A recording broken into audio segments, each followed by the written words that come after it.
Quel est le meilleur setup de jeu vidéo? Alors je vous vois venir, vous allez me dire que le meilleur setup pour le jeu vidéo, c'est d'avoir un écran 144 Hz avec un clavier mécanique et une souris 1200 dpi. Je vous arrête tout de suite, ce n'est pas de ça dont on va parler aujourd'hui. Moi, je veux vous parler du setup au sens narratif du terme. Je suis sûr que vous savez ce que c'est. Le setup, c'est quand on plante un élément dans une histoire de manière anodine, pour le ressortir un peu plus loin, généralement pour débloquer la situation des personnages principaux. Et là, c'est ce qu'on appelle le payoff. Maintenant, est-ce que vous pouvez me citer un bon setup payoff dans un jeu vidéo? Eh ben c'est pas facile, mais il y en a un qui l'a fait à merveille. Et ce jeu, c'est Portal 2. Dans ce jeu, on passe notre temps à faire apparaître des portails dans les murs. Mais attention, pas tous les murs, seulement les gris clairs. Notre flingue ne marche pas sur les autres parois. Vers la moitié du jeu, on nous présente un gel qui nous permet de convertir n'importe quelle surface pour la rendre compatible avec les portails. Et un peu plus loin, on nous explique d'où vient ce gel.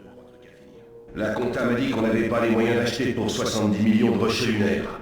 Même pas pour 7. Rien à carrer. J'ai broyé tout ça, j'en ai fait un gel. Et vous savez quoi? La roche lunaire broyée, c'est un poison violent. C'est aussi un excellent conducteur pour les portails.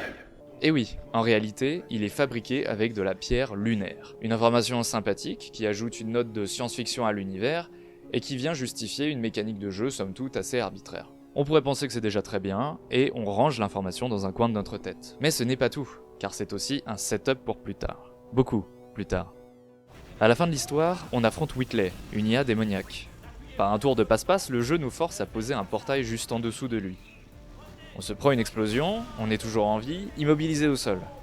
Le plafond de la pièce s'effondre, et là, qu'est-ce qu'on voit? La lune. Alors qu'est-ce qu'on fait en voyant la lune? Bah on tire dessus. Et tirer un portail sur la lune, ça fait quoi?